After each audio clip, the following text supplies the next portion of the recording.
Ayan po, ayon po sa aking napanood dito po sa vlog ni Ma'am Bupil, ay nagsasabi po doon na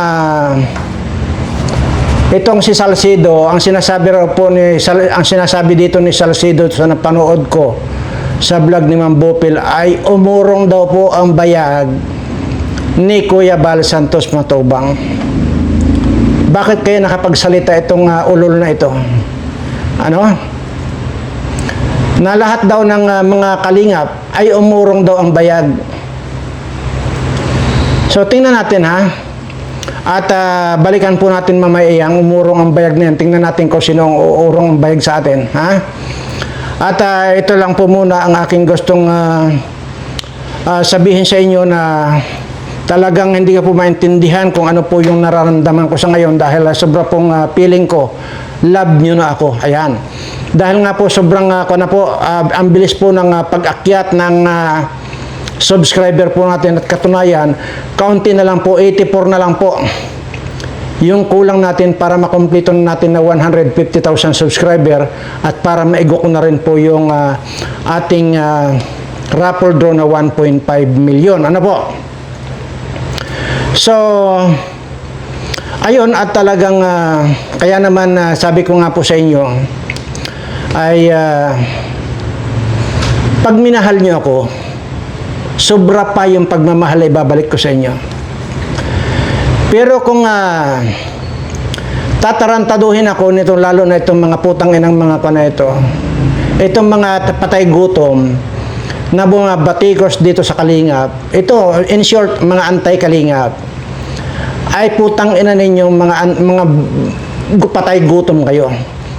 Gustong-gusto ko na pong banggitin dito yung matanda eh. Kaya lang 22 lang po ang subscriber itong hayop na ito. At pala mo pagkagaling-galing na mag-reactor itong hayop na ito. Icon po ito.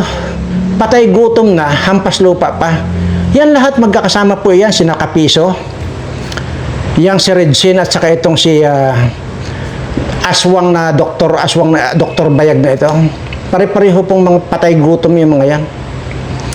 At sandali lang po, bago po natin balikan yung umurong ang bayag, ay gusto ko lamang pong unahin muna sandali itong aking naobserbahan dito po sa mga senador natin na mga putang inang mga senador na ito na walang ginawa sa bayan kundi pahirapan itong ating mga kababayan.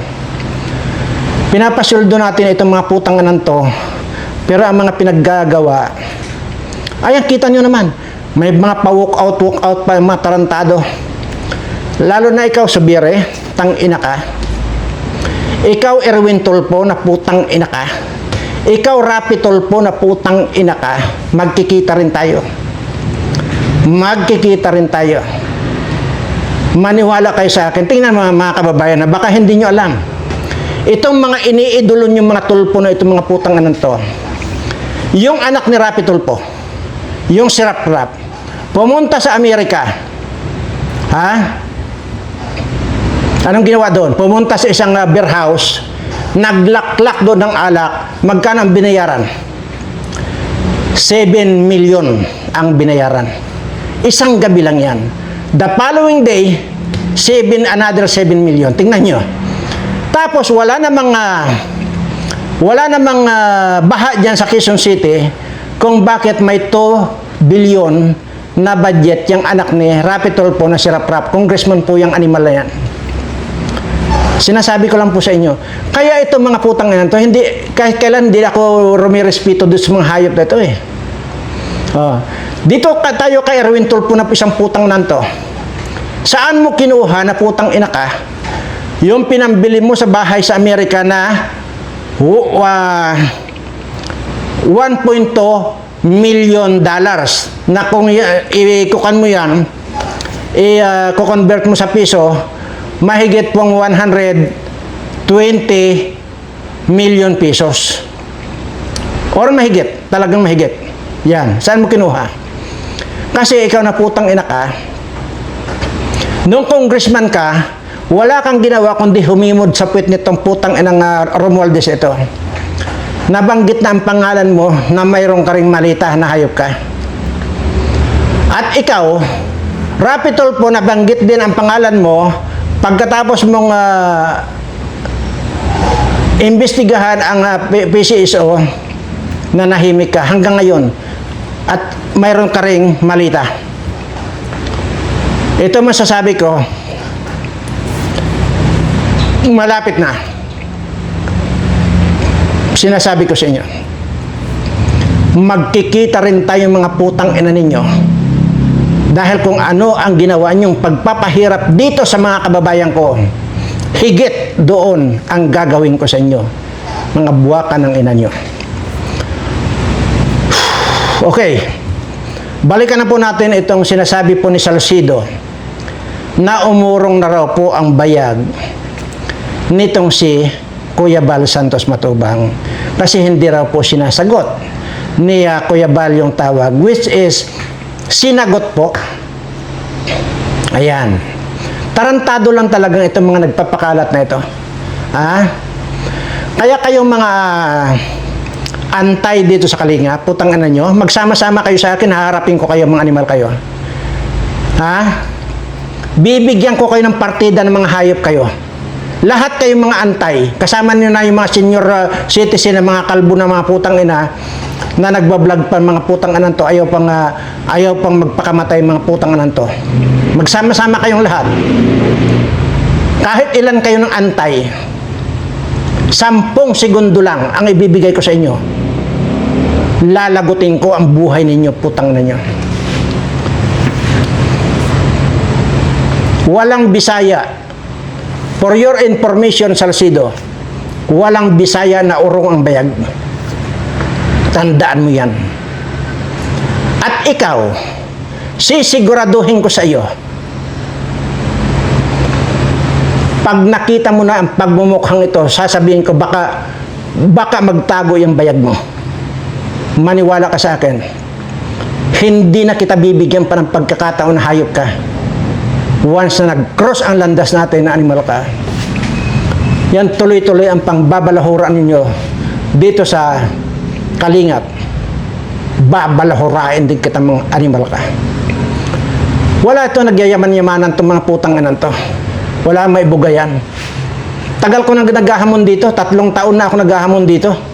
Mapapatayan man o ano pang i-display nilang kayamanan nila.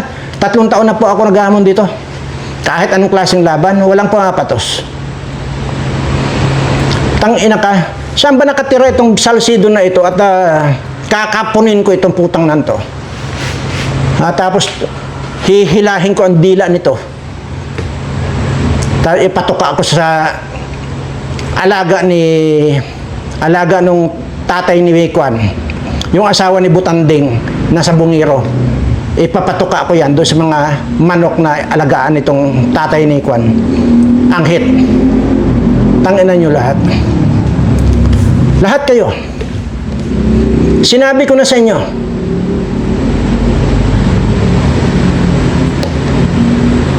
kung gusto niyo ng patayan, nandito ako. Saan ba matatagpo na mga kababayan dito sa kwan ito? Ito. Sa mga makakapanood nga, sikapin nyo nga pong malaman ang mga bahay nitong mga ito, ibigay nyo sa akin ng sikreto. At iisa-isahin ko ng ilibing itong mga putang nun to. Bullshit kayo. Ngayon, ano bang nangyari? Masyado na kayong big deal dyan sa putang inang Tulfo na yan. Ano ba yung Tulfo na yan? Kwininto ko na sa inyo. Na may nagreklamo din sa akin dati. Tinawagan ako niyan. Hindi ko nagustuhan yung salita. Kaya antimano sinabi ko, pumunta na lang kaya kayo dito para butasin ko yung mga sentido ninyo. Wala namang pumunta. Masyadong big deal kayo. Tangina. Patol-putol. Ano yung mga yan? Para sabihin ko sa inyo, mga duwag yan. Duwag yan. Wala yan. Lalo na yung mayabang nilang kuya, yung si Tulfo. Ha? Kay Claudine Barreto lang eh. Warat-warat ang mukha niyan eh. Wala yan. Madadaldal lang po yan. Pero wala pagkakuan yan. Parang yan mga yan. Na? Parang si Miguel lang mga yan. Yung magkakapatid, parang si Miguel lang yan. Pagka inawat mo yan, ang gigigil. Pero pagka yung nilargahan, nakatigil. Ganyan yan. Puro madadaldal lang yan mga yan.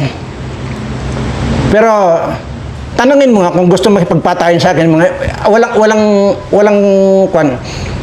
walang kakasa. Sus. Oh. Ngayon, itong si Kwan, itong mga putang inang mga ko na ito, mga anti-kalingap na ito, ha? Babakbakan ko kayo mga putang ina niyo.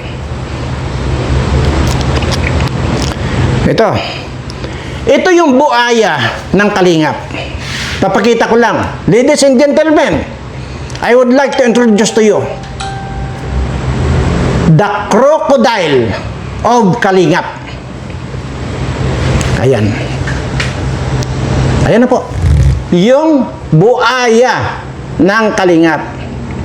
Ganyan po yan. Buaya po ito. Buaya. At saka ito naman, ito po yung ulupong. Ulupong po ito ng kalingap. Ayan. Putang ina, ang taba ng putang ina. Oh. Ang taba ng putang ina ng ulupong na ito. Hayop. Pero kahit anong taba yan, pag makita ko yon, bubunutin ko yung ngipin yan, isa-isa hayop na yan. At ito pa, itong si Salcidong Gago, ito yan.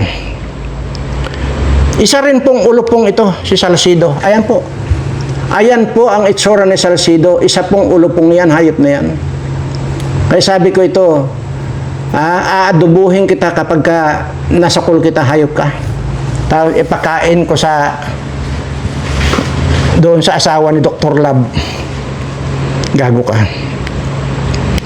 Isa pa, ipakita ko na lahat sa inyo para lang magkaintindihan tayo. Ayan. Isa pa rin itong ulupong. Isa pa rin ulupong yan. Ulupong ng kalingap yan. Kita nyo na. Ngayon. Puro kayo kuwan. Wala kayong katigil-tigil na manira ng tao. Buisit kayo. Di bale, lalo na ikaw, itong aswang na ito na kuwan, Dr. Wakwak na ito. Tanginata. Magantay ka lang. Talagang ipapadimanda kita dito sa 3 batang minanyak mo, tarantado ka. Kumukuha lang ako ng information. Ongoing na yung aking pakikipag-ugnayan, tarantado ko. Sisiguraduhin kung makulong ka. Sabi ko, ano-ano pang mga pinagsasabi mo? Na cabinet ko? Hulugan sa Bombay? Asan dyan ang cabinet, oh? Palibasa nga adik kang putang nakahay ka na siguro. Ha? Ikaw ba? Mayroon ka bang mga ganito? Ayan. Yan lahat. Mayroon ka bang ganyan? Ayan po. Kita mo? Sabi ko dito pa lang, itong halaga nito, tangina ka, buong pamilya mo, kayang-kaya ng bayaran yan. Gago ka. At ikaw, Salcido, sabi ko, halaga pa lang ng sombrero ko, tangina ka, kayang-kaya ka na rin bayaran itong sombrero ko. Gago. Ano ba itong pan? Paano ba ang magsuot ito? Hindi ko kasi alam ang suot ito, magsuot. Paano ba? Paano ba isuot ito? Dito ba sa tainga ito nilalagay? Ha? Saan ba? Sa tainga ba siya? Saan nga yun? Kasi hindi ko alam gamitin itong mga ito eh. Pumunta ka nga rito, Kupan. Ikaw,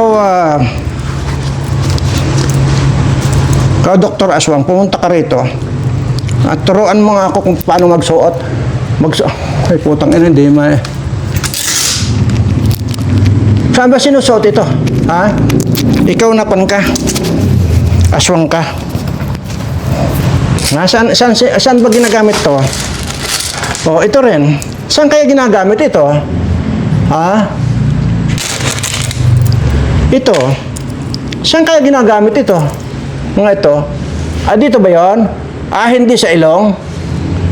Itong mga ito, sa tainga ba nilalagay ito?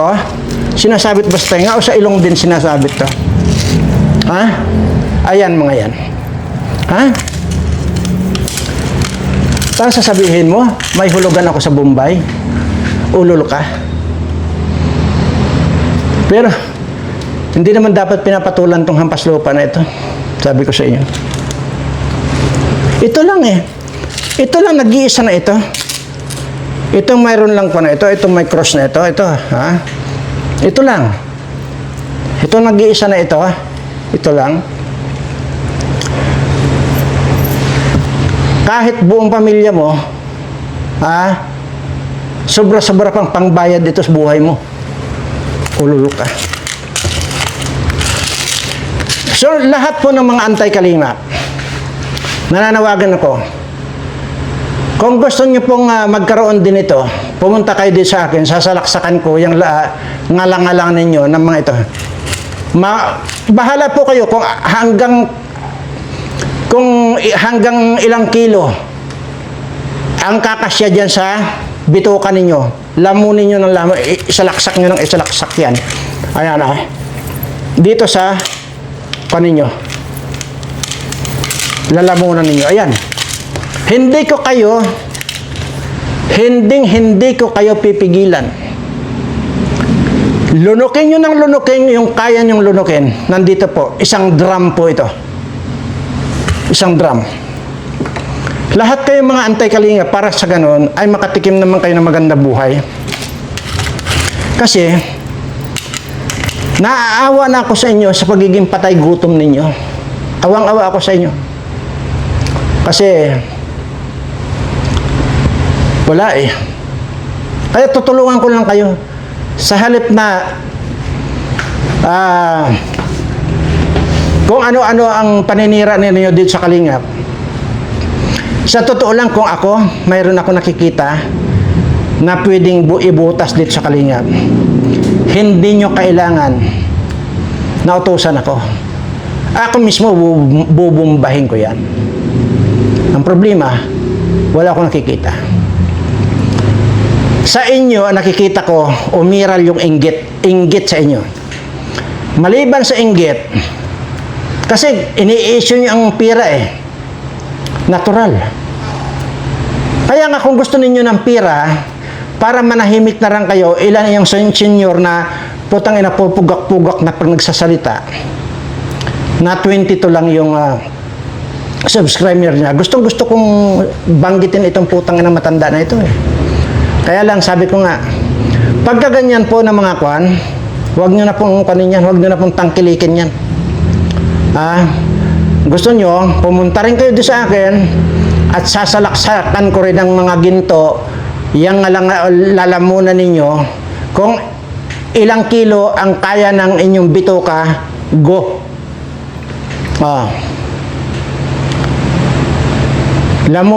Lunukin nyo ng lunukin itong mga alahas ko rito. Siya nga pa pala, yung mga nagkukan ha, yung mga nagbibiro ng bikini man. Huwag po kayong mag-alala.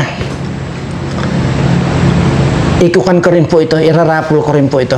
Katunayan, mayroon na po akong nirapol dyan ng una na yung umuulan ng pira at ginto. Mayroon po eh. Kaya lang po, sabi ko nga po, minsan tinatamad lang kasi ako.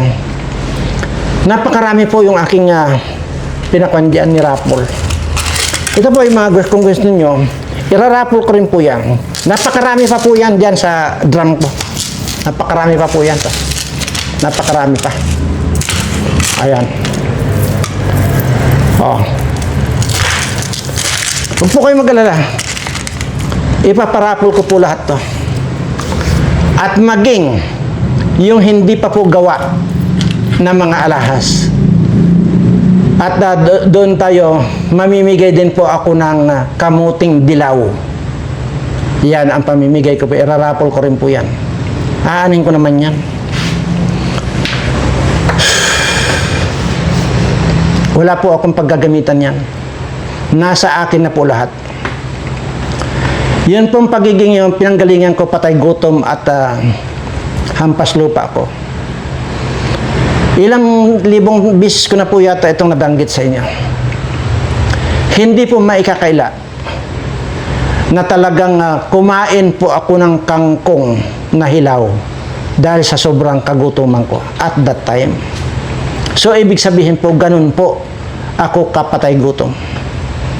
Imaginin mo, magmula sa patay gutom, akalain ko ba na magkakaroon ako ng mga kumpanya. So, kaya sinasabi ko nga po sa inyo, ang pananampalataya sa ating Panginoon, pag ibinigay mo ang 100% na pananampalataya mo, walang duda, aasinso ka, yayaman ka. Dahil yun ang ginawa ko.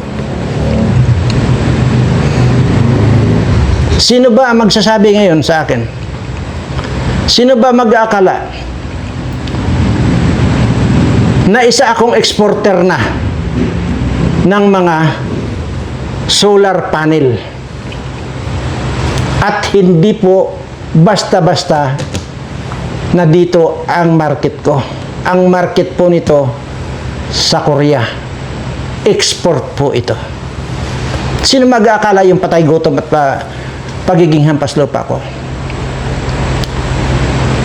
Sino ba mag-akala na magkakaroon ako ng 25 branches ng purified drinking water?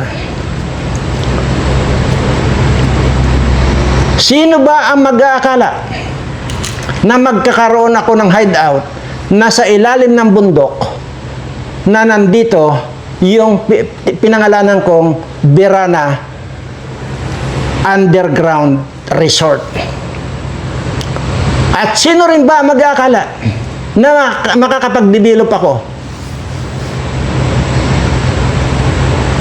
Tama na nga. Masyado na. Huwag na.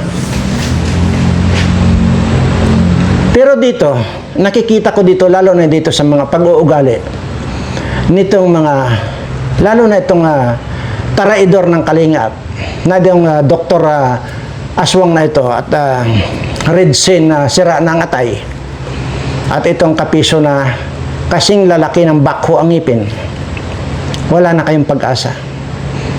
Mananatili sa katawan ninyo ang sumpa, at kahit kailan hindi na kayo aasinso. Tamang-tama lang na makakain kayo. Ganun lang.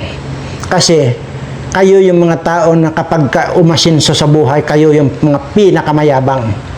Kagaya nitong sinasabi nitong si Dr. Aswang na ito ng kanyang big sponsor daw.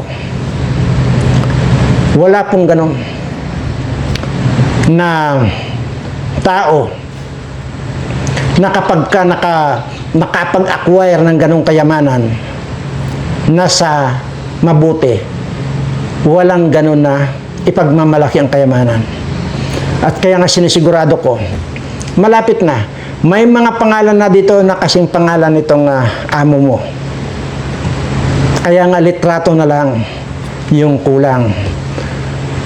At kilala ko na rin yang pamilya ng sinasabi mo na big sponsor mo. Pinapatrabaho ko na yan. Tandaan mo na yan.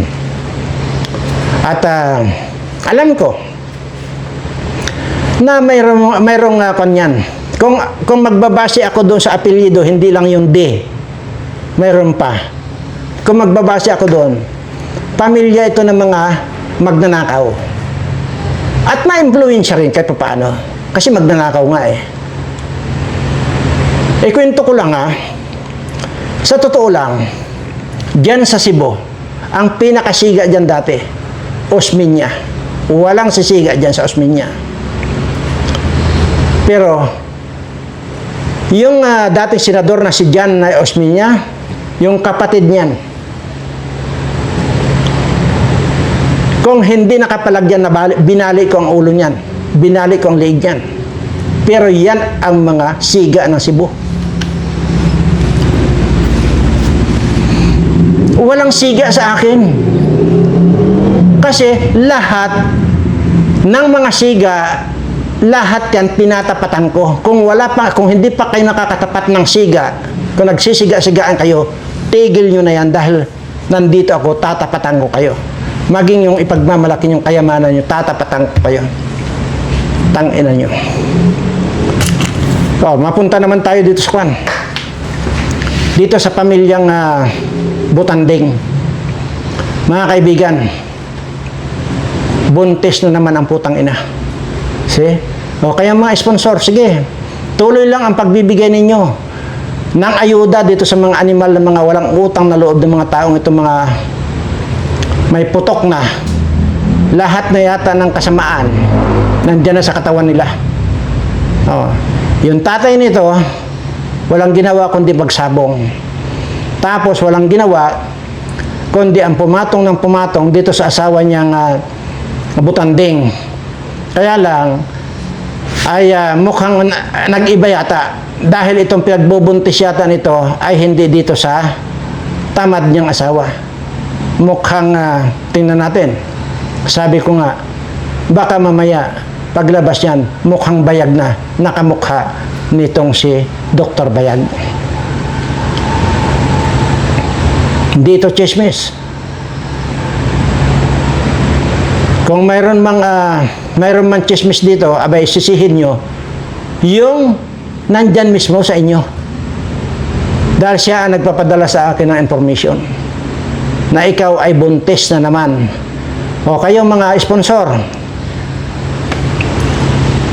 kahit na mga patay gutom din kayong mga sponsor kayo, hala lang, para lang masabi kayo, sikat kayo, mag-i-sponsor kayo, pero ang totoo nyo, mga patay gutom din yan. Sige lang, ipunin nyo na, magtrabaho kayo na magtrabaho para dito, ibigay nyo dito sa pamilya ng Butanding at pamilya ng Anghet. Ganun lang yun, sige. Diyan nyo ilaan yung inyong kinikita. Tanginan nyo. Ito, ang huli. Inuulit ko lang. Sa lahat ng mga mambabaluhura dito kay sa Kalingap at dito kay Kuya Bal Santos Matubang, bilang na ang oras ninyo, bilang na ang araw ninyo, dahil tatargetin ko kayo isa-isa na mga putang ina ninyo. Anyway, yun po, balik lang po tayo dito sa subscriber. Grabe. Ay, kung na lang po, paakyat, tatakpan lang po natin yung, yung kita. Ayun po yung subscriber, Ay.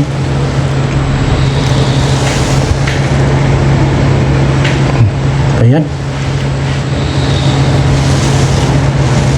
Yan po, Ang kaunting-kaunti na lang po ang dagdag natin. Isa pa, itong kita nito. Birana Live Studio TV. Para sabihin ko sa inyo, magmula ng sumildo, itong Birana Live Studio TV, wala pa po akong withdraw kahit centavos. Ang ibig ko sabihin, naipon po ng naipon dyan lahat sa bangko. Dahil sinabi ko naman po sa inyo, ang YouTube channel na ito para po sa inyong mga subscriber ko. Darating po ang araw, yan po lahat ay paghahati-hatian ninyo. At yan pong pamimigay ko sa premyo ng raffle. Pira ko po yan na kinita ng kumpanya ko. Yan po yan. Pero dito sa kita ng YouTube channel ko, hindi po nagagalaw ito. Yan po ang totoo. Kaya papaanong sasabihin nitong Dr. Aswang na ito na May cabinet ako dyan sa likod ko na hinuhulugan ko sa Bombay. Ayan po. Maliwanag naman po na computer stand yan at hindi naman po bago yan. Katunayan, nakailang taon na po ba sa akin? Matagal na po yan eh. At ano pa kaya kung kwan yan? So wala pang cabinet. Kaya kung ako sa inyo, mag-unsubscribe na po kayong lahat yan at huwag nyo nang panoorin yan. Dahil wala namang kakwenta-kwenta sinasabi niyan. Mamalasin lang kayo. Kaya kung gusto nyo swertein sa buhay, maniwala na kayo sa sinasabi ko. Hanggat nandiyan kayo, puro kamalasan ang aabutin ninyo diyan sa tatlong vlogger na yan. Kapiso, Red Seed at saka itong Dr. Wakwak na ito. Hanggat nandiyan kayo, kamalasan. Baka nga hindi magtatagal ito. Baka bukas makalawa. Baka yung mga anak ninyo biglang magkasakit, dadalhin nyo sa ospital. Di ba't kamalasan na yun? Maraming kaparaanan. Maniwala kayo sa akin. Hindi man ako Diyos, pero sinisigurado ko na kapag nagbitaw itong bunganga ako ng sumpa, siguraduhin ko sa inyo, kasumpa-sumpa kayo. Tangina nyo. So, maaaring hanggang dito lamang po at ayun, umurong daw ang bayag ni Kuya Bal nung tumatawag ang RTIA. Sa inyong pong mga nanonood dito, tahasang sinasabi ko, huwag kayong magpapaniwala sa RTIA na yan. Minumura ko rin yan. Tanginang mga yan. Pwede niyong huwag sagutin. Pero sinagot ni Kuya Bal yan eh. Tawag ng RTIA. Ayon dito kay July Paunil. Kasi nanonood lang din naman pa ako. Kagaya nitong nakita ko, itong vlog ni Madam Bupil. Hindi ko na kailangan ipakita pa rito ang katibayan. Diyan kay Madam Bupil ko napanood na umurong daw ang bayag ni Kuya Bal Santos Matubang. Muli, walang Bisaya na umuurong ang bayag. Tandaan mo yan. At manapa, at sisiguraduhin ko sa iyo, pag ako at nag-cross ang landas natin, sisiguraduhin ko sa iyo, lulunukin mo yung bayag mo. Tandaan mo yan, Joel Salcido, na isa kang bakla. Salamat po. Siyempre, bago tayo magtapos dito, ano ba yung lagi ko sinasabi rito pagkatapos ko magdaldal? Sa lahat po ng aking mga subscriber, mahal na mahal ko po kayong lahat.